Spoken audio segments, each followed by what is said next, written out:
Hello guys, welcome to my channel. Today's video is going to be the long awaited guide to Octane. A lot of you guys have been asking for this, so I thought why not go ahead and make it. Honestly, I don't get a lot of time to make YouTube videos, but I'm making it for a couple of reasons. Firstly, because a lot of people are actually starting to use Octane now and are starting to main him. Um, I think that is probably because of the recent buffs that he got the last couple of seasons. So yeah, so this video is just going to be a guide to Octane video. I'm going to be giving you guys a bunch of tips, some advice, and some clever ways and techniques that you can use to play Octane. So a little bit about me before we get into the video. I've been maining Octane since season 2, and I've been playing him for the past couple of years, and I've gained a lot of experience using him, and so I felt like it was the right time to share that experience with you guys. Everything that I've learned over the years, I'm going to be telling you guys about it and how you can improve your game if you play Octane. And I'm currently ranked #1 in the UK for Octane on PlayStation 4.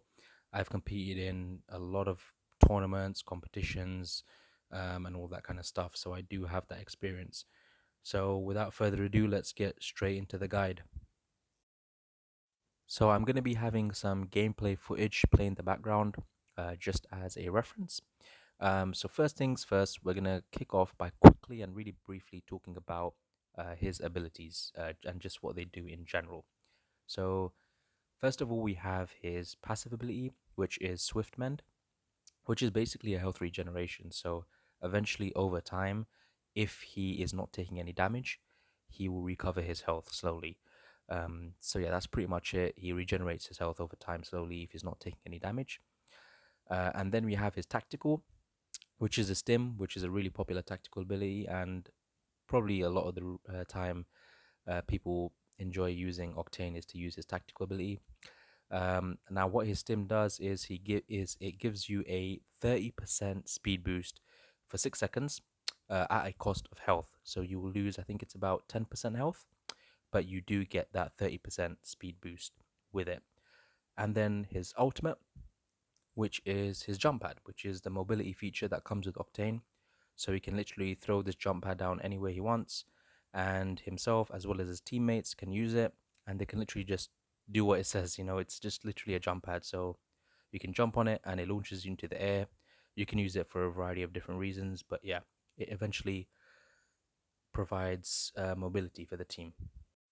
Now, one thing you have to know about Octane is that sometimes you have to think outside the box when you're using him.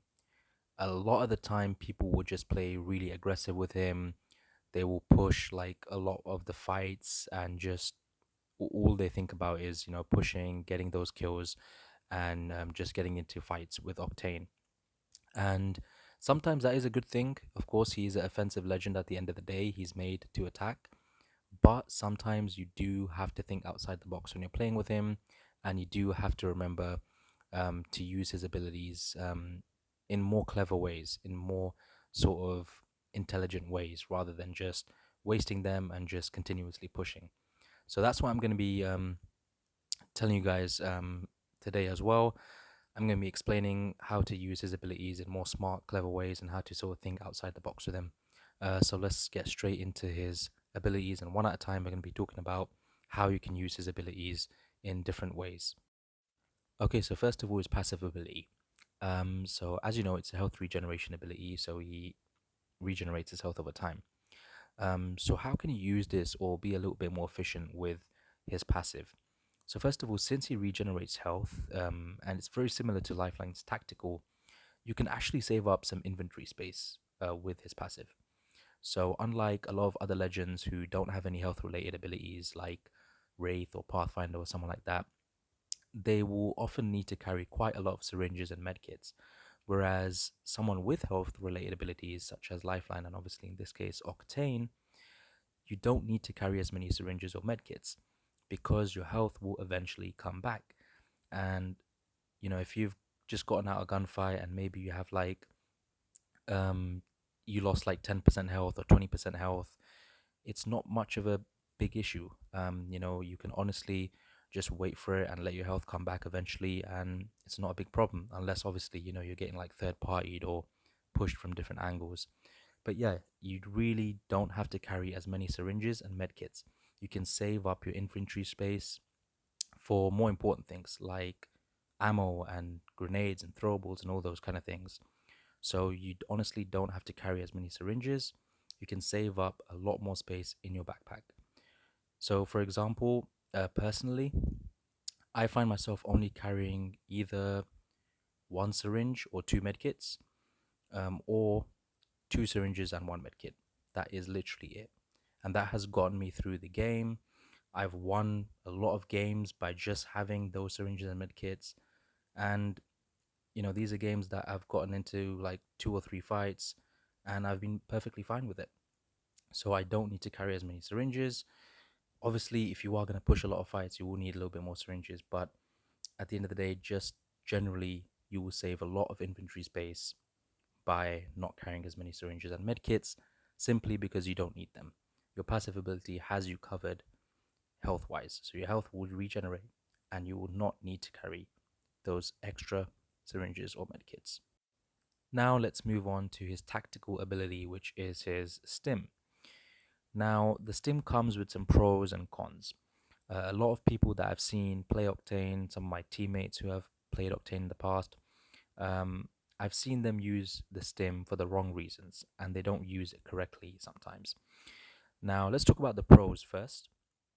Now, you obviously get that 30% speed boost, which is really, really nice. You can run faster, you can just overall just move a lot faster than anyone else, which is great. It's great for number one, getting to A to B. So if you just want to get from one spot to another spot, um, if like perhaps you're looting or you just want to catch up with your teammates or something like that, then it's great. It's fine. It can really be helpful in those situations. And in some situations, you can use the stim to escape. So if you're in a really bad situation, if you're getting third partied or you're under fire, you're low on health, and you just want to get out of that situation, you can use the stim to escape. And that's a really good reason to use the stim. And thirdly, which is you can use it during gunfights, which is the main reason I'd say that you should be using the stim. So, firstly, like you can see here in the gameplay, I'm using the stim during the gunfight. So, I'm moving around my enemies, just making it harder for them to catch me, just making it harder for them to be able to land shots on me, to hunt me down, and stuff like that. So, use the stim during your gunfights. Use the stim to maneuver around the enemies, to flank them. Just use it in the middle of gunfights. It will really, really help you out and it will make you a hard target. And also, a big thing is strafing. Strafing is a big thing, not only in Apex Legends, but in a lot of battle royales. Strafing is key to winning gunfights. And because you have that stim, it also makes your strafe speed a lot faster. You will be able to strafe faster if you activate the stim. So, when you do find yourself coming up against an enemy, um, make sure you stim if you can. If you can stim, you can strafe a lot faster. So stim and strafe at the same time, and your enemy will find it very, very difficult to hit you, and they will probably miss a lot of shots, and you'll probably, I'd say like 90% of the time, win the gunfight if you do strafe correctly. So yeah, use your stim to strafe. It will really help you win a lot more gunfights. So now let's talk about some of the cons of the stim. Now, a lot of the time when I see people using the stim, they are spamming it and they're continuously using the stim for little to no reason whatsoever. And that's something you don't want to do. Because even though you do get that 30% movement speed and it does feel really nice, you have to remember that each time you're activating it, you're losing 10% of your health. And 10% might not mean a lot, but when you're continuously using it and spamming it, it really adds up over time. Now, you do have the health regeneration ability, of course, but it isn't instant. You have to understand it does take a little bit of time, and even with the recent buffs, it is slightly faster. It does still take a little bit of time, especially if you're under fire and you're spamming the stim. It's not a good idea. I've seen countless Octane mains just spamming the stim, and then they run into a gunfight, and they get downed because they literally have half health from spamming the stim so much. So that's something you don't want to do and you want to avoid, because you really want to be wise when you're using the stim. You need to remember at the back of your head that each time you're using it, you're losing some of your health. So I recommend only using the stim when it's necessary, when you're getting into gunfights, when you're really pushing as a squad or something like that. Just use it when you really need to. Don't just continuously spam it, and just make sure you remember that you are losing your health each time you're using it. So just be efficient with it, just be wise with the stim. So last but not least, we have his ultimate ability, which is the jump pad. So you can initially just put the jump pad down anywhere you want, and it provides mobility for your entire team. Now, people don't understand how important the jump pad is. It's actually very, very useful. And personally, I think it's a lot better than Pathfinder's zipline. Because for starters, Pathfinder's zipline is very, very visible. People can just see the zipline from miles away. And on top of that, when you get on the zipline, you're very vulnerable. People can literally just shoot you down, and you're literally a sitting target. So the jump pad can be used for a variety of different reasons. Number one, which is the main reason a lot of people use it, and I myself use it, is to achieve high ground or better positioning. So literally, whenever I see like a building or like an opening for like a high ground advantage, I instantly throw down my jump pad and I get on top of whatever it is, the building or a house or whatever it may be. So make sure you use the jump pad to establish high ground. That's what it's mainly um, built for. It's built for getting better positioning, for getting above your enemies. So you can just throw it down, get on top of the high ground. Now, another reason that you can use it for is to escape. You can use it and you can combine it with the stim shot to escape from really bad situations. So when you're under fire, when you're getting surrounded, you can use it, combine it with the stim, and you will probably escape that situation. Next up, you can actually use it outside the box, like I said. So you can use it really cleverly. One of the first ways is you can actually surprise attack the enemy. So if you're approaching a third party, or perhaps your teammates are distracting the other enemies, sorry, you can actually throw the jump pad down and launch yourself into the air and get behind the enemies. I've done this countless times and it works. The main reason that the enemies won't see you coming is because they're focused of what's in front of them. So they won't really see you jumping through the air, and you can actually get behind them, get in front of them, or to the side of them, and probably down one or two of them. And so it's really useful to use for that. Just a sort of ambush surprise attack. Just go up and around them, sort of like a flank. And lastly, you can use it for traps. So you can use it as kind of like a trap. You can use it and throw it down on entry points or perhaps doors or something like that where enemies can come in from, especially if you're with a defensive squad. You can throw it down and the enemies will probably instantly avoid it. They won't think about coming in. And even if they do come in, they will get bounced across the room and they will be disorientated and you'll probably be able to down them. So it can be used really, really efficiently as a sort of a trap. So you just place it down on entry points or doors.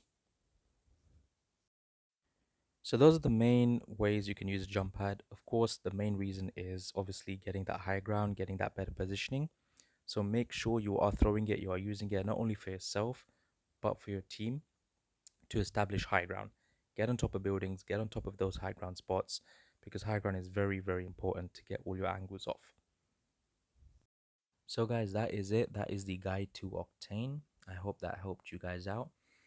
Just to sum up the points that I explained, I know a lot of Octane mains out there who just like to push fights, who like to rush, who like to play super, super aggressive. And honestly, that isn't a bad thing sometimes. It is good to go out there and get some kills, but you do have to control that urge sometimes, especially with Octane. Even though his abilities sound really straightforward and simple, honestly, there's so many ways you can use his abilities. Um, you can use them really effectively to escape. You can use them, like I said, you can use a jump pad as like a trap. You can use his abilities in so many ways, and you just have to think outside the box rather than just pushing and being really aggressive. So just keep that in mind when you're playing Octane, I guess. And in terms of ranked, I don't think he's the best character to play in terms of competitive. There's so many other ones, but he does work if you use your abilities correctly and you think about how to fit them into the team, then he will work. But yeah, give it a go. That's it from me today. I hope this video helped. Thank you so much for watching.